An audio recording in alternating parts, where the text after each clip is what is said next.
दोस्तों, असम विधानसभा चुनाव की वोटिंग भले ही खत्म हो चुकी है, लेकिन सियासी हलचल अभी भी थमी नहीं है। नतीजों से पहले ही राजनीतिक बयानबाजी और आरोप प्रत्यारोप का दौर तेज बना हुआ है।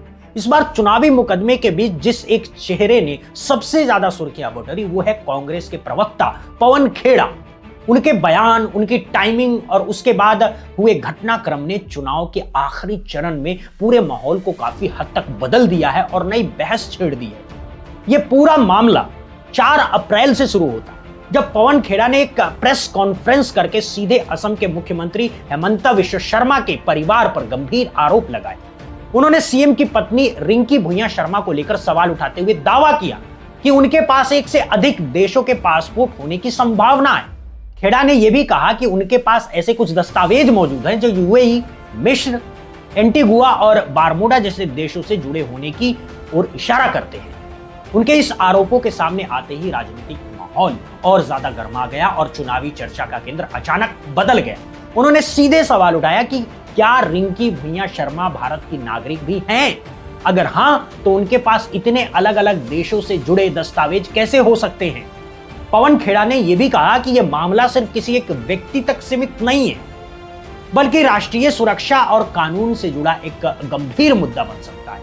इसीलिए इसकी निष्पक्ष जांच होनी चाहिए। इन बड़े आरोपों के तुरंत बाद घटनाक्रम में अचानक मोड़ आ गया। पवन खेड़ा मीडिया और सार्वजनिक कार्यक्रमों से अचानक गायब हो गए। बताया गया कि असम पुलिस उनके दिल्ली स्थित घर पहुंची, लेकिन वहां ताला लगा मिला। इससे सस्पेंस और बढ़ गया कि आखिर वे गए कहां। करीब 3 दिनों तक यह स्थिति बनी रही और इस दौरान राजनीतिक गलियारों में कई तरह की अटकलें लगाई जाती रही। क्या यह गिरफ्तारी से बचने की रणनीति है या फिर कोई बड़ा राजनीतिक कदम आने वाला है? फिर 8 अप्रैल को, यानी वोटिंग से ठीक एक दिन पहले, पवन खेड़ा का एक और वीडियो सामने आया। इस बार उन्होंने आरोपों का दायरा और बढ़ा दिया। उन्होंने मुख्यमंत्री हेमंत विश्व शर्मा के परिवार के अन्य सदस्यों पर भी सवाल उठाए और कहा कि पूरे परिवार के खिलाफ लगाए जा रहे भ्रष्टाचार से जुड़े आरोपों की जांच होनी चाहिए। उन्होंने शेल कंपनियों, फर्जी केवाईसी दस्तावेजों और विदेशों में संपत्तियों की खरीद जैसे मुद्दों का भी जिक्र किया। उनका कहना था कि सवाल पूछना विपक्ष का अधिकार है और निष्पक्ष जांच करना सरकार की जिम्मेदारी। साथ ही उन्होंने यह भी आरोप लगाया कि उन्हें दबाव में लाने और डराने की कोशिश की जा रही है। लेकिन पवन खेड़ा पीछे हटने वाले नहीं दिखे। राजनीतिक जानकारों का मानना है कि यह घटनाक्रम अचानक नहीं था, बल्कि एक सोची समझी रणनीति का हिस्सा हो सकता है। चुनाव प्रचार के आखिरी दिन में इस तरह के आरोप सामने लाने का मकसद शायद वोटिंग से ठीक पहले माहौल बनाना और कांग्रेस के पक्ष में आखिरी समय का असर पैदा करना था। दरअसल 2021 के असम चुनाव में भारतीय जनता पार्टी और इंडियन नेशनल कांग्रेस के बीच वोट शेयर का अंतर बहुत कम, लगभग 2% से भी नीचे था। ऐसे में कांग्रेस को यह अंदाजा था कि थोड़ा सा भी रुझान बदलने से नतीजों पर बड़ा असर पड़ सकता है। पवन खेड़ा की छवि एक ऐसे नेता की रही है जो तैयारी और तथ्यों के साथ मुद्दे उठाते हैं। इससे पहले भी वे अलग अलग मामलों को लेकर सरकार को घेरते रहे। इसी बीच असम पुलिस ने पवन खेड़ा के खिलाफ कई धाराओं में मामला दर्ज किया और उनकी तलाश शुरू कर दी है। दिल्ली में उनके घर पर पहुंची टीम को वे नहीं मिले।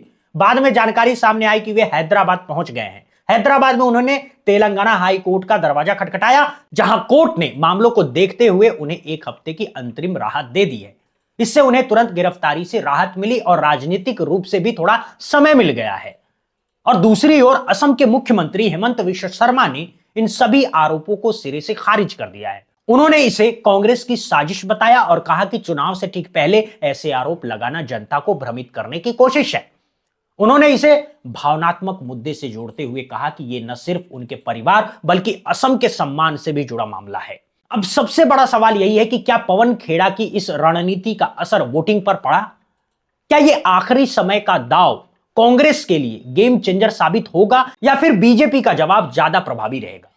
एक बात तो साफ है कि चुनाव खत्म होने से ठीक पहले उठे इस मुद्दे ने पूरे चुनावी फोकस को बदल दिया है। आमतौर पर आखिरी दौर में प्रचार धीमा पड़ जाता है, लेकिन इस बार बहस और तेज हो गई। अब सभी की नजरें नतीजों पर टिकी हैं, चाहे परिणाम कुछ भी हो। ये चुनाव इस बात के लिए जरूर याद रखा जाएगा कि आखिरी कुछ दिनों में कैसे एक नेता के आरोपों ने पूरे राजनीतिक माहौल को झकझोर कर रख दिया। तो अगर आपको ये वीडियो पसंद आया हो तो इसे लाइक और शेयर जरूर करें और ऐसे ही अपडेट्स के लिए चैनल को सब्सक्राइब करना ना भूलें। बहुत बहुत धन्यवाद, बहुत बहुत शुक्रिया।